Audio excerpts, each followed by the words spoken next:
A remarkable event in the Oval Office between President Donald Trump and the president of South Africa, invited to the White House, interestingly, amid allegations by President Trump and Elon Musk, who is also in the Oval Office right now, allegations of genocide, a word that was used openly and repeatedly in the Oval Office against white farmers, Afrikaners, some of whom have been given refugee status here in the United States.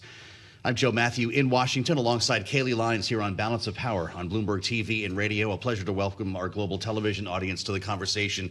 Kailey, the optics of what we just witnessed here, and we're going to hear the word ambush, I suspect, against the South African leader who clearly was watching tape on Volodymyr Zelensky in the Oval Office and came prepared to try to compliment and dazzle President Trump. We will go back to the Oval Office if this goes back to a conversation about genocide or actual policy here. But the president actually played a video to everyone in the Oval Office, including President Ramaphosa. Unclear exactly what that video was purporting to show. I guess genocide against white farmers, if you ask President Trump, but apparently was the leader of another political party, and we cannot obviously back up any of the claims that the president is making today. Well, we also should point out that when asked by President Ramaphosa where in the video exactly in South Africa this footage was coming from, President Trump just said simply it was in South Africa without getting into specifics. We also should note these claims of genocide that have been propagated by both President Trump and Elon Musk are unsubstantiated, though they do, of course, have made a lot of noise about what they say is the persecution of white Afrikaner farmers in South Africa. To your point about Ramaphosa perhaps conducting himself differently than we saw with Ukrainian President Volodymyr Zelensky, he, of course, has not yet raised his voice with President Trump necessarily, though he did say at one point that it should be evidence to President Trump that this is not actually the situation in South Africa, that his agricultural minister is there in the Oval Office, part of this delegation with him, who happens himself to be a white Afrikaner. Yeah, that's correct. The ag minister said the majority of South African farmers, in fact, want to stay, taking issue with some of the reports. President Trump actually had hard copy of newspaper front pages, presumably, or online stories that he had printed out a stack of them and handed them over to the South African president, repeating death, death, he said, going through each of them, horrible death. This is clearly a meeting that's not done. And as we mentioned, we'll return to that if we have the opportunity, if we hear from the president again. And we want to get more on this now with Bloomberg's Michael Shepard, who is here with us in our Washington, D.C. studio. Mike, obviously, in addition to the claims of genocide, there were other substantive topics that we expected to be on the agenda today for this meeting between Ramaphosa and President Trump, including perhaps South Africa's stance toward Israel, also trade, knowing a 30% reciprocal tariff was slated to go into effect against South African goods, which, of course, is now subject to the 90-day pause, but that's expiring in July. You're right, Kailey. We would have expected more of this conversation to actually focus and be dominated by those key issues of commerce between the U.S. and South Africa. And at the start, we even heard Cyril Ramaphosa talk about this. He talked about critical minerals, obviously an area of key interest to the president. And, of course, South Africa is eager, like so many other nations and trading partners, to escape the U.S. tariffs, or at least feel the minimum pain possible from U.S. import levies through negotiations with the administration. But the negotiations that were carried out just now in the Oval Office were about something else entirely, and it was very much a one-way conversation. At one point, the South African president respectfully said maybe we should usher the press out to discuss this issue more fully in private so you could hear our view without the press present. And the president just kept going and pressed his point on the unsubstantiated claims of genocide against those Afrikaner farmers. He's been listening and watching along with us. Bloomberg's Mike Shepard. Thank you so much, Mike, for the real-time analysis. One thing we have not been talking about as a result of this Oval Office visit and the meeting with the South African president is what's happening on the other end of Pennsylvania Avenue. And in fact, President Trump, we learn, will be meeting with members of the House Freedom Caucus about the tax cut and spending cut bill, the reconciliation process that's underway right now in a Rules Committee hearing. Kailey, we're now, I believe, 12 hours into that process, and a lot of questions about whether we will see a floor vote on what the president calls one big, beautiful bill. Much of this hinges on a deal around raising the SALT cap, and that's why we're really glad to be joined by Congressman Mike Lawler. The Republican from New York is with us now live from Capitol Hill. And Congressman, we really appreciate you being so generous with your time and waiting for the president to wrap at least this part of the conversation in the Oval Office. There is news of a deal on SALT, a $40,000 cap. If that's real, Congressman, you managed to quadruple the current cap. Is that the kind of bacon that you can bring home? Look, this was a critically important negotiation. I was very clear for over 2 years that I would never support a tax bill that did not adequately lift the cap on SALT. We put pen to paper yesterday, met with leadership, worked throughout the course of the day to come to an agreement that would lift the cap on SALT and provide real and immediate and lasting tax relief for hardworking middle-class families. The agreement would lift the cap to $40,000 with an income cap of $500,000 that would be phased out, and anyone making above that would go back down to $10,000, which is the current cap, and it provides for the entirety of the 10 years of the bill, which is critically important to make sure that folks are getting real relief. You look at a district like mine, 3 of the top 4 of the 4 counties I represent are in the top 16 highest property tax counties in America. So when we talk about these issues, this isn't about the rich. This is about providing tax relief to middle-class families who are besieged by high property taxes and high income taxes. And many of my colleagues will say that a lot of people don't itemize and they don't take the SALT deduction. Well, that's true because we doubled the standard deduction, and part of the pay for doubling that was SALT. And so we're seeking, after 7 years of having this $10,000 cap, to provide real relief to the middle class, and that's what this is about. So, Congressman, should we take that to assume, with the terms of this deal, that you are now a yes on this legislation? And assuming you are you aware of any member of the SALT caucus who is not yet to yes with you? I think the members of the SALT caucus, negotiated yesterday in good faith with leadership, with the administration, and we settled on something that we believe in, that we support. Obviously, we're waiting for the final details to emerge out of the Rules Committee, but obviously we made great progress yesterday, and I feel much better about where the bill is as a result. There does seem to be some growing optimism over a possible floor vote as soon as today, Congressman, maybe tomorrow. I know the Speaker wanted to see it happen by the Memorial Day break. Will that be the case? I know the administration and leadership are working to get that done, meeting with members today. Obviously, that time frame is something the Speaker set out to achieve. The objective here is to get the bill passed, ultimately to take effect, to make sure that we are providing real tax relief, that we are securing our border, that we are strengthening our military, increasing domestic production of energy, and protecting vital programs like Medicaid long-term, and cutting out the waste, fraud, and abuse, and making sure that illegal immigrants, for instance, are not receiving benefits, and taking away from the very people who rely on these programs, like the IDD community or our seniors or children. We want to protect this for the long term, get our fiscal house in order while providing real tax relief. That's what this bill is about. We've been working on it for months. Obviously, anytime you're negotiating, there's going to be a give and take. There's going to be a back and forth. You work through these issues and come to an agreement. And, as I've said many times, anybody who's ever been married knows you're going to have to find compromises along the way. You're not going to get everything you want in life. So you've got to work through this, and that's what we've done in good faith. Well, and it's not just compromises within the House Republican conference, but there also may need to be compromises made between the House and Senate, which will take up this measure next, assuming it can get off the House floor. Congressman, has the Speaker shared with you any assurances that the Senate will not make changes to the SALT deal that he just negotiated with you and your colleagues? This obviously has been a big topic of conversation, and I'll keep those conversations private, but I certainly know that the Speaker understands how important it is that this agreement remain intact. I want to go back to the case that you made for raising the salt cap in the outset, Congressman. We heard from Chip Roy, of course, a loud member of the Freedom Caucus, who I understand is going to be meeting with the president later on today.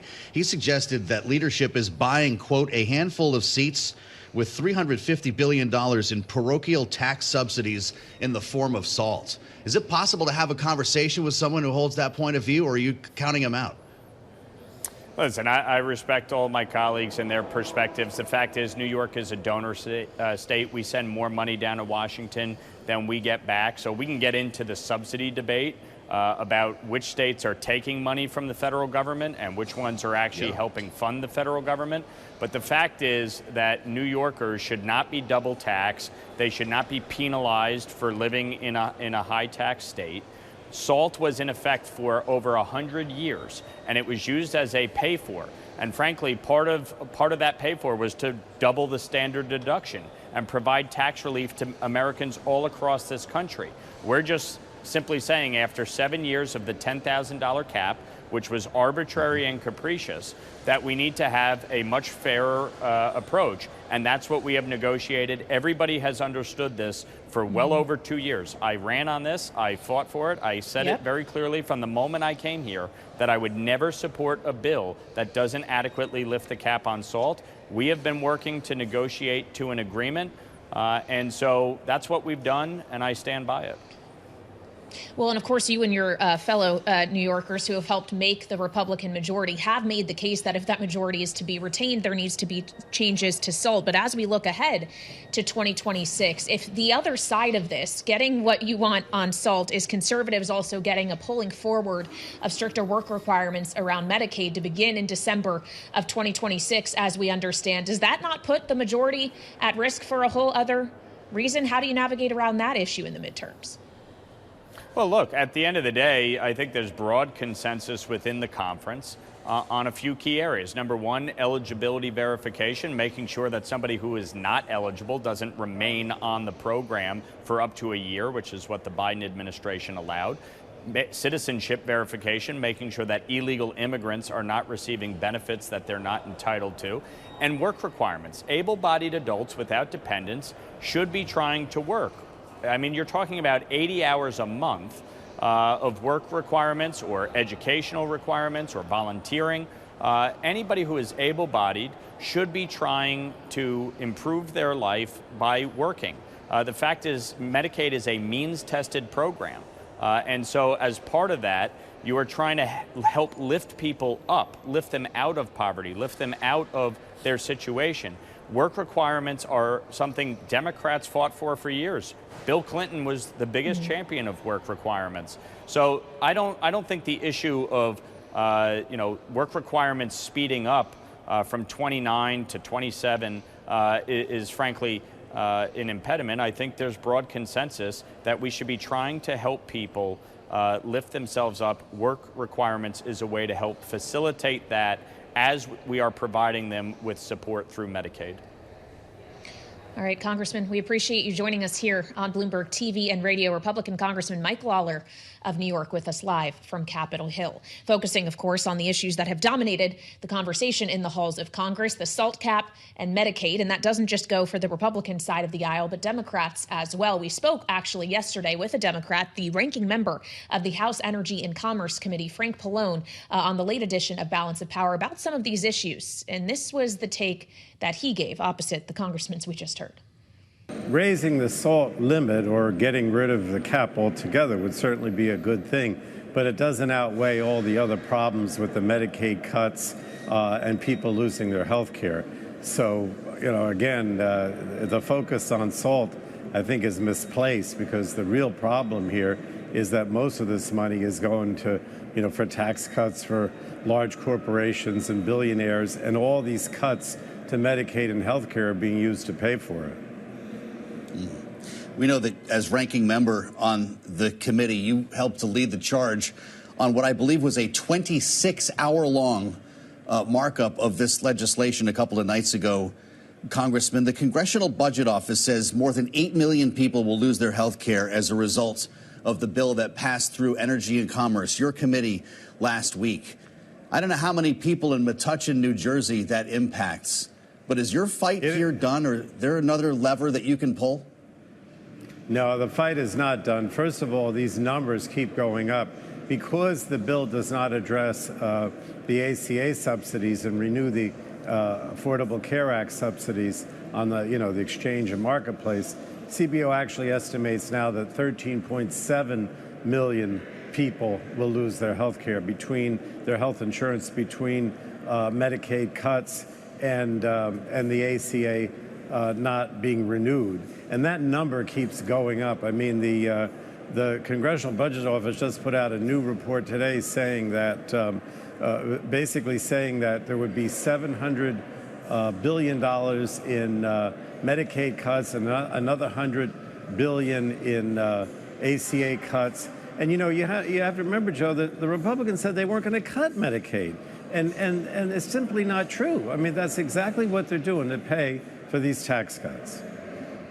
Democratic Congressman Frank Pallone talking with us on the late edition of Balance of Power to bring you the view from the other side of the aisle here. Remembering this is, of course, an entirely Republican exercise because it is reconciliation we're talking about. I want to add the voice of another Republican. Congressman Kevin Hern of Oklahoma joins us now live from Capitol Hill amid the swirling debate over tax cuts, spending cuts. And as we just heard, Congressman, welcome back to Bloomberg TV and radio, Congressman Pallone talking about Medicaid cuts. And I know that there's been some evolving rhetoric around this. A lot of Republicans see this not as a cut, but as making the program more efficient and, in fact, work better. There was a time when you were known as the Mick Congressman. You owned, I believe, nearly 20 McDonald's franchises in the Tulsa area. How do you make that argument to an entry-level worker at McDonald's?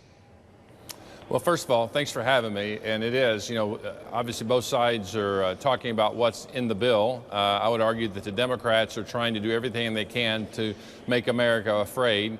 But here's the reality. Reality is the waste, fraud, and abuse in Medicaid, as the president has talked, and I support everything he's talking about. He has said explicitly, do not cut the benefits to the American workers, the people who need Medicaid out there. He said it again yesterday. He said it in the press. He has not mixed words about this, and so he wants us to go after the people that are legally on Medicaid. He wants us to look at work requirements for those who are able to work, that don't have dependents, and that's going to make the Medicaid program more solvent. But we also know that the Medicaid program is probably the one area of government benefits that is going to explode and is exploding right now in exposure and cost that's going to be required to keep it afloat into the future. Well, so if that is the case, Congressman, are we talking about long-term solves here with these measures, or does something more substantial need to be done? Do the members of the Freedom Caucus actually have a valid point that they're making? Well, the only way that there's going to be anything that's going to make all of our programs, Social Security, Medicare, and Medicaid, solvent for all of those into the future is to come together in a bipartisan way. This will never be done in a reconciliation process where one party has control of the House, the Senate, and the White House, whether it's the Democrats or Republicans. There just will not be enough willpower to make that happen, because everybody knows to do it unilaterally, the other side, as you're seeing with the Democrats, will demagogue it so badly that nothing will get done. And that's why you're seeing that if we don't do anything with Social Security and Medicare, sit down together in a responsible way, Democrats, Republicans, then in less than 7 years, there's going to be a 21% across the board cut. And so we have to come together to work on these programs to make sure that they're solvent for those who deserve them. I know this is still tied up in the Rules Committee as we speak, Congressman, and there's no sign of this hearing coming to an end while we're talking today, but there's an expectation that we'll see a floor vote as soon as tonight, maybe tomorrow. Do you hear that that's the case? Is that what you're planning for, or could this be an extended working weekend, maybe into the holiday for your caucus? Yeah.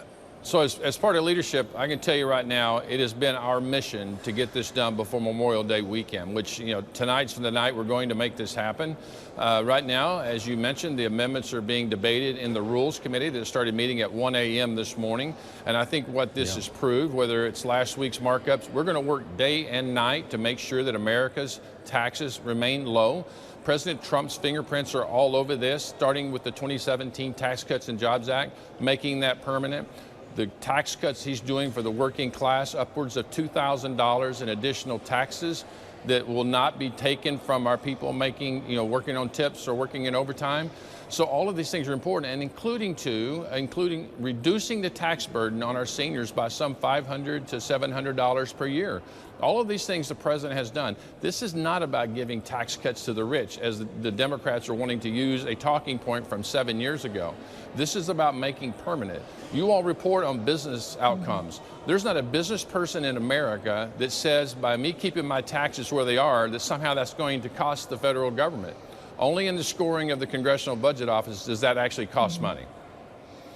Well, Congressman, you are right. We do focus on business outcomes here. And we also know that there are businesses that were counting on tax credits and other subsidies in the Inflation Reduction Act that may be rolled back now. You actually told our colleagues on Capitol Hill earlier today that it's your understanding the Freedom Caucus is going to try to talk to the White House about clawing back tax credits from existing projects. Can they do that? And is that something not only do you expect the House conference is willing to support, but would the Senate get behind an initiative like that? Well, I don't know about the Senate, but that's my understanding. That's been reported that they're wanting to look at projects that have already been connected to the grid that are not yet complete, or are still being in work in process, and then having those costs borne by the ratepayers. That's if somebody has to pay them, and the way our utility system is set up, the commissions or the oversight groups of each state would be, those public utilities would be able to go back to the ratepayers to be able to make up for that, instead of the federal government paying, somebody in Oklahoma paying for a grid system in, say, Kentucky or somewhere. And so I don't know what the final details of that are going to be. They wanted to go to the White House to talk about this, so my assumption is that they're on their way over there to get support from the president on this. Again, this is really important part. It's a very, should that happen, it would be, I think it's $300 to $400 billion in possible scoring that would be additional savings. In Ways and Means, because we did all of our stuff working together, not, trying to work through these and hash out. We had a lot of dialogue. We have, folks from, very rich coal country. We have folks from oil and gas states like myself. We have people that have been in business for a long time like myself, and we've had others that have been in state politics that understand how these green credits work and how they, how they're important to states generating jobs and, encumbered by debt and equity situations. So all of this was fleshed out. That's why we came to $515 billion in saving on the green credits by shortening the phase-out time, but still allowing for people that had projects going to be able to utilize those. All right, Congressman, we appreciate you joining us here on Bloomberg TV and radio. Republican Congressman Kevin Hern of Oklahoma here with us on Balance of Power as we continue to follow the movement on Capitol Hill toward trying to get to a vote on budget reconciliation. We're also following the markets. I would note we did see at the top of this hour a 20-year auction that tailed weak demand, and that has sent Treasury yields materially higher. We're now up 11 basis points on the 30-year to 5.08%, and you're seeing a subsequent move in equities as well. The S&P 500 has rolled over in a big way, now down about 1.3%. We'll get more on that with our colleague Charlie Pellet in New York in just a moment. But first, we want to check in with our political panel who is joining us today. Kristen Hawn is with us, partner at ROKK Solutions and Democratic strategist, alongside Republican strategist Lisa Camooso-Miller, former RNC communications director. Welcome to you both. As we consider what is happening in the markets right now, especially in the bond market, may be tied to what's actually happening with fiscal policy. So it's great to get your perspective on the direction that this is really heading. Lisa, do you expect that this package, with the changes the speaker is negotiating, either has finalized with the SALT caucus, perhaps still working on the conservatives, can have a vote this week? Kailey, it really feels unlikely. It feels like everything that I'm seeing, every indication that I'm hearing, there's a movement from leadership that really wants to get this done by the week's end. The president is obviously asking for the same. But the Freedom Caucus has said that they do not feel like a vote this week it makes good sense. They feel like it's an arbitrary deadline. And so it feels to me like there are just far too many factions still undecided that would get us through and get this done. This is Wednesday. We still have a rules package. We don't necessarily have that through the Rules Committee. And then that goes to the floor, and then more debate happens. So while the movement continues to go and advance itself, it doesn't necessarily, to me, at least right now, feel like it's likely to happen before the end of the week. You've seen a couple of these, Kristen Hawn. What's your take? Because we spoke with a very optimistic Mike Lawler at the top of the hour. Chip Roy sounds exactly the opposite. Unclear if the president can change moods today. Is this bill gaining momentum or is it slowing down? Well, I mean, I think Mike Lawler has a reason to be happy right now. So he's coming out of a very positive meeting. Meanwhile, a lot of his colleagues are not. So, I agree with Lisa. I think that, this is, the legislative process. Although I really do think that the president and the House Republican leadership, I mean, if I were in one of those tough seats to hold on to as a Republican, I would be very wary of taking a vote on a bill like this because it's going to come back to haunt them. Well, and when we consider what will come back to haunt whom, and the positioning of President Trump specifically here, Lisa, who obviously would like to see a Republican majority maintained to the extent, and he wants to see this package, perhaps first and foremost, passed by Congress. He went to Capitol Hill yesterday to make the case. We understand he'll be meeting at the White House this afternoon with the Speaker and holdouts in the House Freedom Caucus. Is he able to convince them today of what he couldn't yesterday, or is he losing his power to exercise complete control over the Republican conference? I think, Kailey, I've said this before, and I continue to assert that this is a system where, in order to get what you want from the White House, in order for the White House to get the Congress to move, they have to have an agreement amongst the parties about how the parties of those, the Congress and that White House, agreement on policy issues. The president has the tariffs that are still overweighing and leaning over a lot of these districts where they're already feeling the pinch and already feeling the pain. And I think the difference between what the president is asking for and what the Freedom Caucus is looking for is still very, very far apart. So as much as the president's going to tell them to do whatever they can, they also know that when it comes down to midterm elections, the president is not going to have as much of a sway as he once did, because he is, in fact, in the second half at that point of his term, and it will make him less and less powerful. So over time, the president will have less control and less opportunity to really influence those members, because they, in fact, are really trying to defend their seats and stay in power. And also, they need to go home in just a few short weeks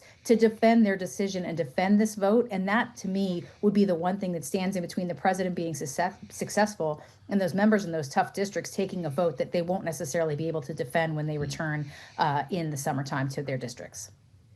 Kristen, if Democrats don't have a seat at the table, and they don't by the nature of reconciliation, this is a Republican-only exercise, are they scheduling town halls for this Memorial Day break to try to shine a light on what's happening here? We know that Republicans have been wary of doing so based on the DOJ, based on Medicaid. What are Democrats going to do when they go home?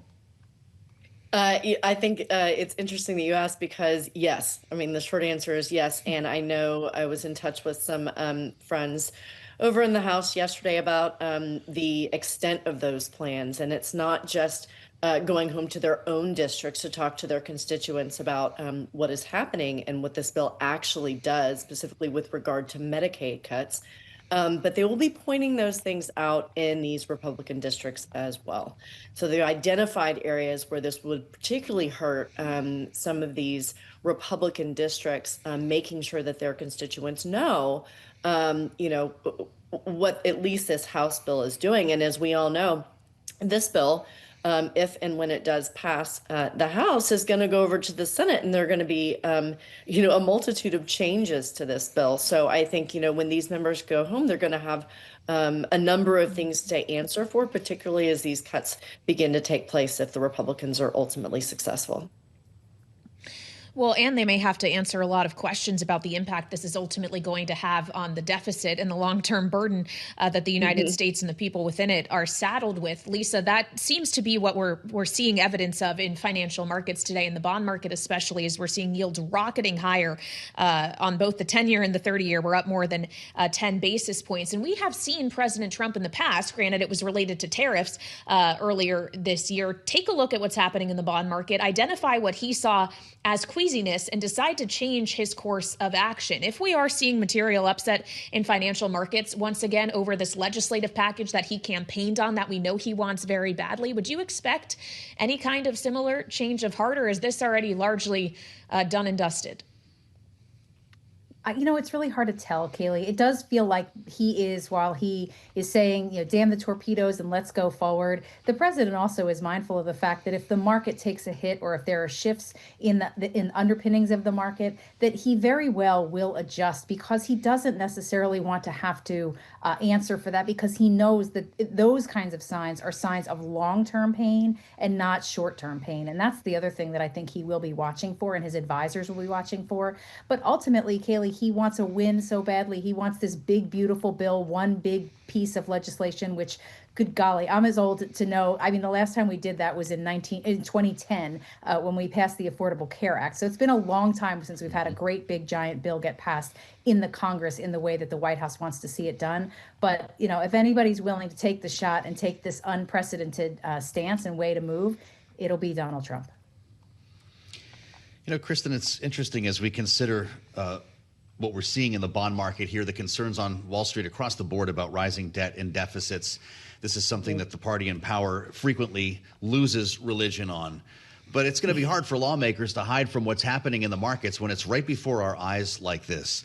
Was extending the current policy baseline the original sin in this process? How come we're not arguing about how to pay for it?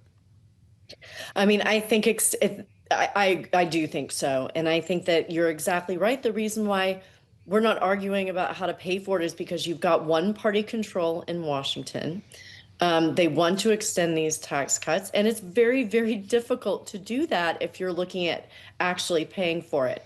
So it's easier to saddle future generations with that debt. And I know it's people, who are in the minority party generally get religion on this and talk about saddling future generations, but it really is, and it has real impacts on our national security. And, you look at the CBO scoring, and you're going to hear a lot from Republicans as they come out in support of this bill, talking about dynamic scoring and all of these things. I mean, it's a tale as old as time.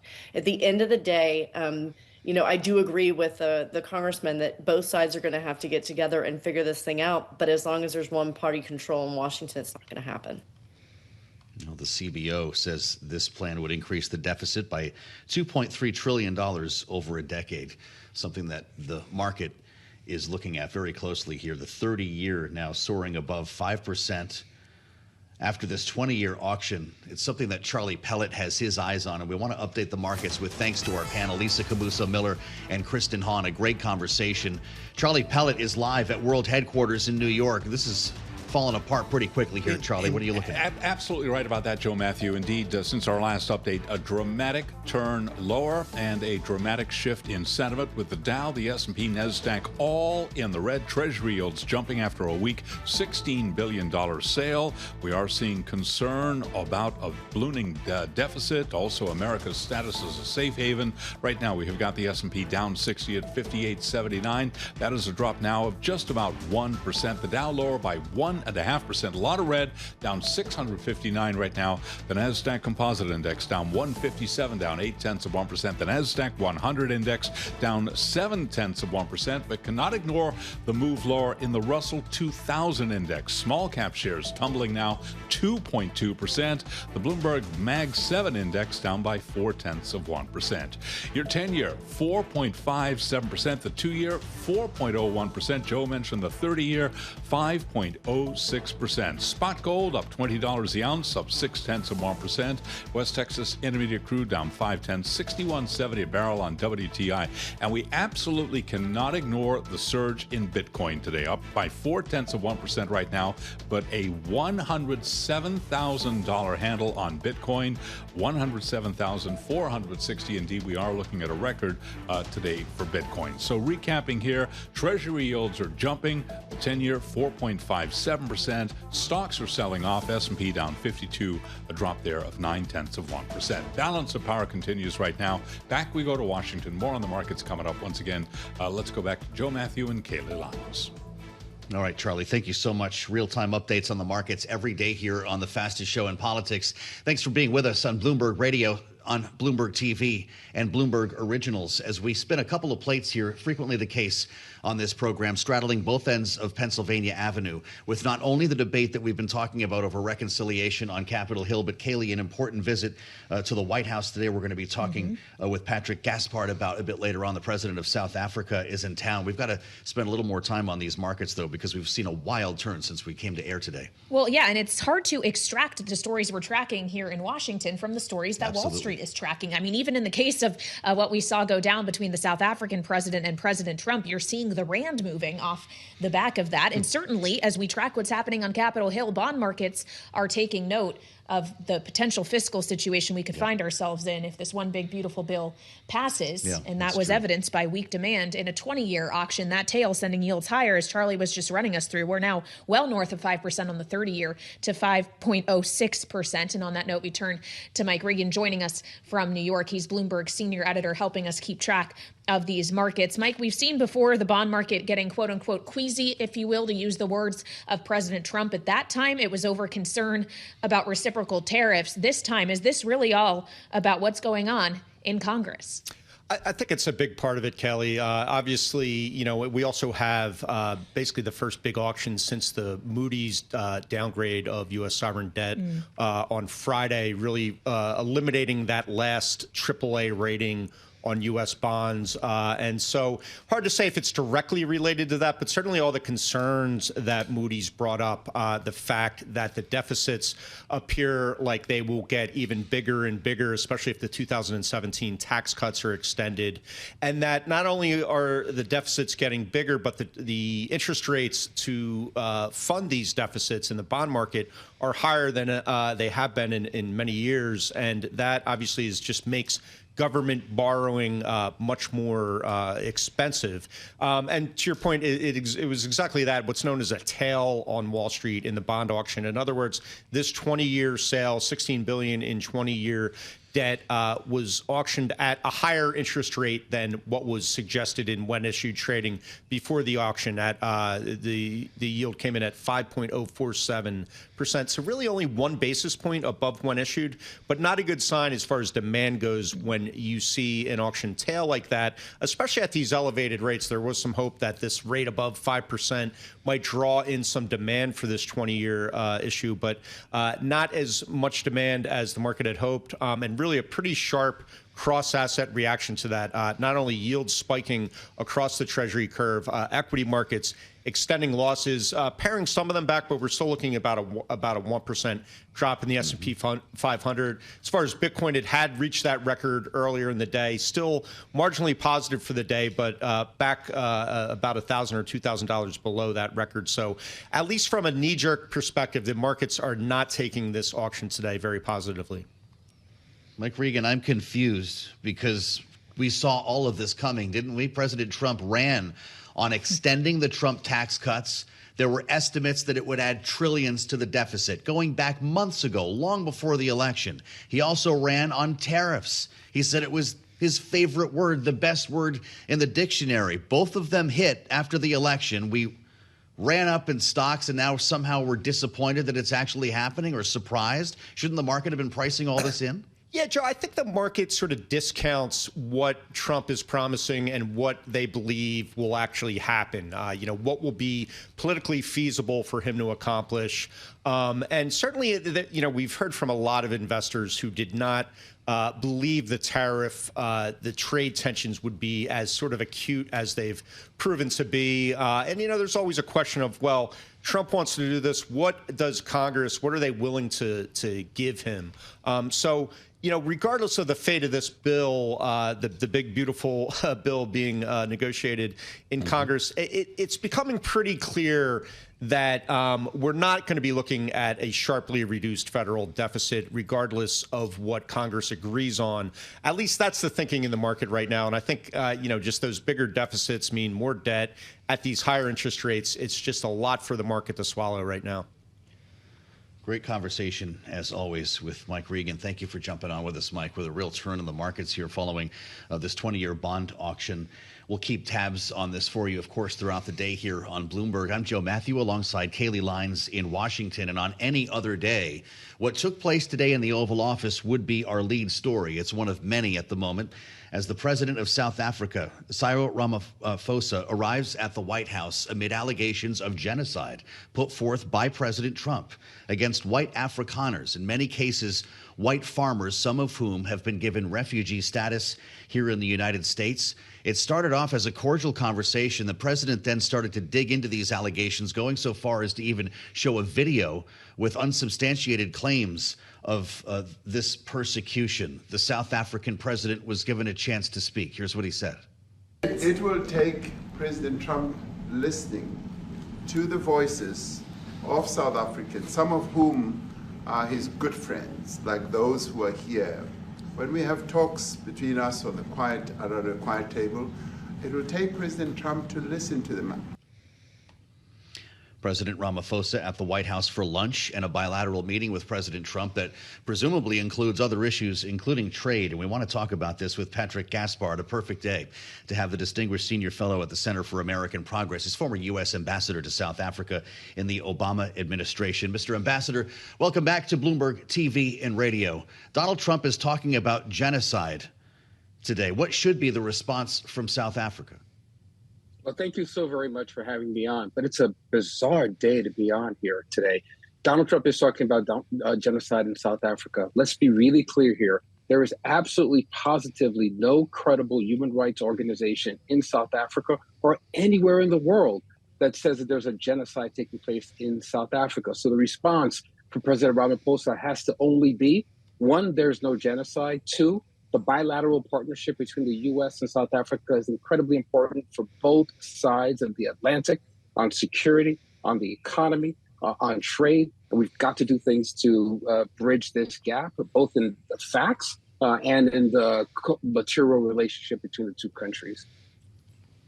Well, President Trump brought to the Oval Office the facts that he wanted to underscore, at least what was presented as fact, a video with monitors that had been rolled in and edited together for those in the Oval Office to see in person, printed handouts of stories in which he said they described horrible death of white South Africans, knowing that it did seem that a certain amount of this was staged, and knowing as well, Mr. Ambassador, that Cyril Ramaphosa, while not in the presidential role, was in the South African government at the time you were serving as ambassador, so you do know the players here. How did he conduct himself? Did he do well? Well, I've known President Ramaphosa ever since he was a labor leader in the country when I first visited in 1991. President Ramaphosa did everything that he could to maintain his composure and not only his personal dignity, but the dignity of the nation that he represents. But it's really hard when you're sitting across from Donald Trump and he's laying out not facts, Kailey, but propaganda. The film that he showed comes from an organization called AfroForum, that's known to be aligned with the most extreme fringe right-wing elements, not only in South Africa, but in the U.S., Australia, and other places. They are adjacent to people who have been identified as neo-Nazis. So these are questionable characters. You should also understand that the Black South African who's in the video exhorting violence against white Afrikaners is another fringe character who is not in the government, who Cyril Ramaphosa and the ANC soundly defeated in the last elections, and who has no credible power in the country. So it's rhetoric, no fact, all propaganda. White Afrikaners, who make up less than 8% of the population, represent less than 2% of the murder victims in South Africa. Furthermore, that small Afrikaner population also happen to be some of the largest landowners in a country that has real asymmetries of economic inclusion. Those are the things that South Africans are trying to solve for with the partnership of the U.S. through trade, through hundreds of thousands of jobs that are reliant on the African Growth and Opportunity Act that I helped to renegotiate, that's up for renegotiation now, and that Donald Trump and the American people should be settling in a fashion that helps people along the supply chain in America, consumers in America, and workers in South Africa.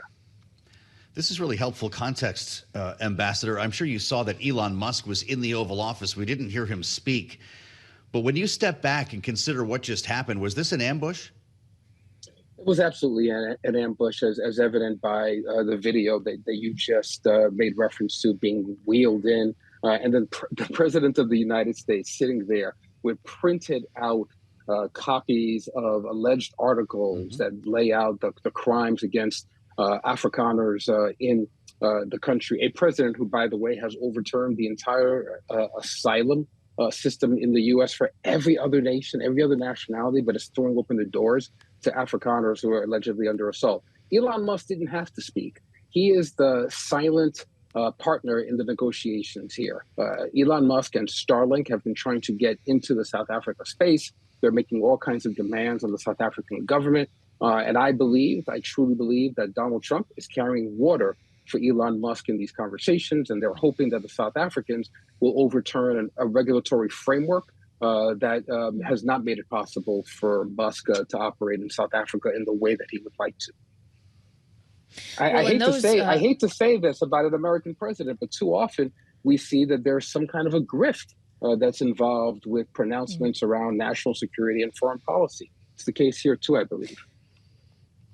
Well, there's another foreign policy issue, though, that the U.S. seems to take particular exception with when it comes to South Africa, and that's South Africa leading the charge in the International Court of Justice against Israel, claiming that Israel is committing genocide against Palestinians in Gaza. That was among the reasons that the Secretary of State, Marco Rubio, in testimony yesterday on Capitol Hill, suggested President Trump won't be attending the G20 summit in November in South Africa, though he didn't necessarily give us a firm answer on that in the Oval Office. Is that policy around Israel reconcilable between these two countries, Mr. Ambassador?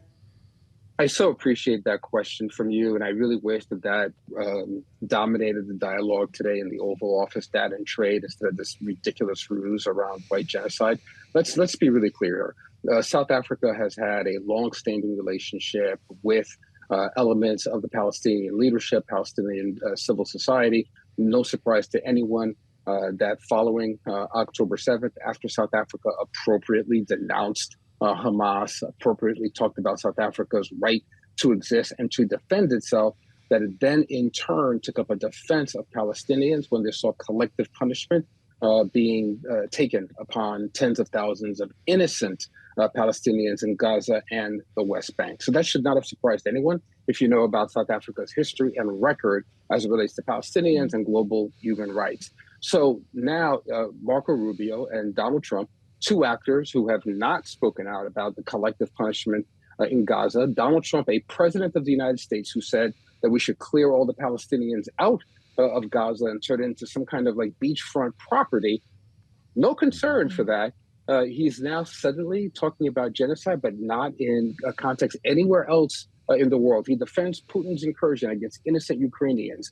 He says nothing to speak up about what's happening to Palestinians every single day, where Netanyahu is redoubling down on his occupation and bombing in Gaza.